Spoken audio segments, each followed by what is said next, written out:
আজ তিথির বিয়ে হয়েছে। বিয়ে নিয়ে প্রতিটা মেয়ের মনেই নানান জল্পনা কল্পনা থাকে। তেমনি তিথিও মনে মনে নানান রকমের স্বপ্ন, আশা প্রত্যাশা নিয়ে এসেছিল শ্বশুরবাড়ি। কিন্তু শ্বশুরবাড়ির আঙিনায় পা রাখতেই তার সেই সমস্ত স্বপ্নকে ভেঙে চুরমার করে দিয়ে তার কানে একটা বাক্যই বারবার বাজছিল, সে তার স্বামীর দ্বিতীয় পক্ষ। তার প্রথম স্ত্রী নাকি একটা সন্তান রেখে মারা গেছে, আর তাই তো নিজের সন্তানের দেখাশোনা করার জন্য তার মতো একজন অনাথকে নামে মাত্র বিয়ে করে পার্মানেন্ট কাজের লোক নিয়ে এসেছে বাড়িতে। জন্মের সময় মা মারা যায় তিথির, বাবাকেও কখনো চোখে দেখেনি সে। আদৌ বেঁচে আছে কি না তাও জানা নেই কারো। দাদির কাছে শুনেছিল সংসার নিয়ে বড্ড উদাসীন ছিল তার বাবা। তিথির মায়ের সাথে বিয়ের পর যদিও কিছুটা মন স্থির করেছিল, কিন্তু তার মৃত্যুর পর আবারও সেই আগের উদাসীনতা দেখা দেয় তার মধ্যে। তার 6 মাস পর সেই যে ঘর থেকে বের হন, আর ফিরে আসেননি তিনি। কোনোদিন যোগাযোগও করেননি একবারের জন্য। ছোট্ট তিথি দাদি আর চাচা চাচির কাছেই মানুষ। চাচা চাচি তাকে তেমন পছন্দ না করলেও কখনো খারাপ ব্যবহার করতো না। দাদি মানুষটা তাকে প্রচণ্ড ভালোবাসতো, তবুও মাঝে মাঝেই আফসোস করে বলতো তিথি নাকি অভাগী। যদি তা না হতো তাহলে হয়তো তার মাও বেঁচে থাকতো, আর বাবাও এভাবে বাড়ি ছেড়ে নিরুদ্দেশ হতো না। সব কিছু মিলিয়ে মোটামুটি চলছিল তিথির জীবন, কিন্তু দাদির মৃত্যুর পর যেন সব কিছু মুহূর্তেই বদলে গেল। চাচার অবজ্ঞা, চাচির প্রহসন, সবটাই নীরবে সহ্য করতে হলো তাকে। এরই মাঝে জানতে পারে তার জন্য বিয়ের প্রস্তাব এসেছে অনেক বড় ঘর থেকে। চাচা চাচিও এক কথায় রাজি হয়ে যায়। তিথি নিজেও অমন করেনি বিয়েতে। ভেবেছিল বিয়ের পর অন্তত তার নিজের আপন মানুষ হবে, সুন্দর একটা সংসার হবে। কিন্তু সবটাই উল্টো হয়ে ধরা দিল তিথির জীবনে। একটা সুন্দর ছোট্ট সংসারের স্বপ্ন দেখে কবুল বলে নিজেকে যে মানুষটার নামে করে দিয়েছে, সেই মানুষটা যে আগে থেকেই অন্য কারো। তিথি তো তার সংসারের খড়কুটোর মতো ভেসে আসা নামে মাত্র বউ। বারান্দায় দাঁড়িয়ে আকাশের দিকে তাকিয়ে আনমনে এইসবই ভেবে চলেছে তিথি। প্রায় ঘন্টাখানেক হয়ে সে একইভাবে বারান্দায় দাঁড়িয়ে রয়েছে। রুমের ভেতর থেকে বাতাসের সাথে ভেসে আসছে তাজা গোলাপের মোহনীয় সুবাস। কিন্তু যে মানুষটার সাথে তিথি আজ এই ফুল সুবাসিত রুমের মধ্যে প্রণয় সায়রে মত্ত থাকার কথা, মানুষটা তো ভুলেই বসেছে তার উপস্থিতি।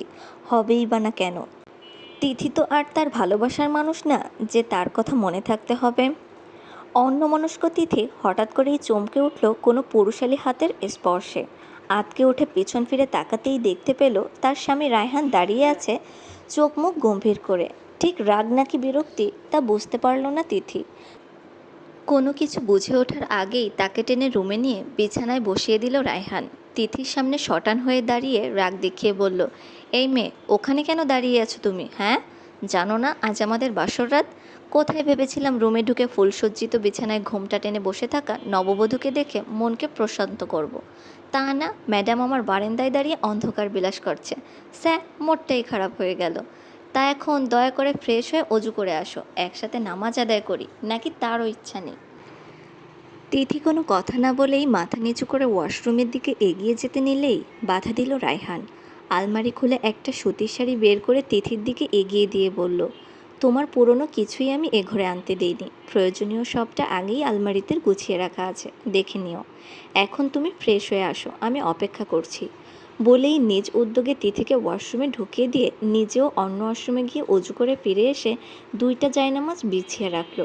তিথি অজু করে আসতেই একসাথে নামাজ আদায় করলো দুজন। তিথির ভীষণ অস্থির লাগছে কেন জানি। হয়তো এই প্রথম একজন পুরুষের সাথে এক ঘরে থাকবে তাই। কিন্তু মানুষটা তো তারই স্বামী, এই ভেবে নিজেকে শান্ত করে বিছানায় বসে রইল সে। কিছুক্ষণ পর রায়হান এসে বসলো তিথির মুখোমুখি। আলতো স্পর্শে তিথির হাত দুটো নিজের মুঠোয় নিয়ে বলল, আমি জানি বাসর রাত নিয়ে প্রতিটি মেয়েরই অনেক স্বপ্ন থাকে, তোমারও ছিল।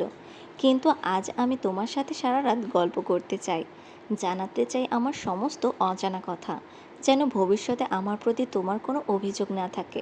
শুনবে তো তুমি আমার কথাগুলো? তিথির চোখের পলক ফেলে সম্মতি জানাতে রায়হান বলতে শুরু করলো, ঠিক 3 বছর আগে বন্ধুদের সাথে বেড়াতে গিয়ে এক ষোড়শী বালিকার প্রেমে পড়ে সে। বাড়ি ফিরে বাবা মাকে জানালে তারা প্রচুর রাগারাগি করেন, কারণ ছোটবেলা থেকেই নাকি খালাতো বোনের সাথে তার বিয়ে ঠিক করা ছিল। কোনোভাবেই তাদের মানানো গেল না। উল্টো মায়ের কসমে বাধ্য হয়ে 1 মাসের মধ্যেই বিয়ে করতে হয় আরিফাকে। প্রথম প্রথম ছন্নছাড়া থাকলেও আরিফার নিজে থেকেই তার কাছে আসার চেষ্টায় এক পর্যায়ে রায়হানও মানিয়ে নিয়ে সংসারে মন দেয়। নিজের প্রথম অনুভূতিকে চাপা দেয় মনের মাঝেই। দিন যেতে থাকে, আরিফা কনসিভ করে, জন্ম নেয় তাদের মেয়ে আলো। সবটা ভালোই চলছিল, কিন্তু 5 মাস আগে আরিফার ক্যান্সার ধরা পড়ে।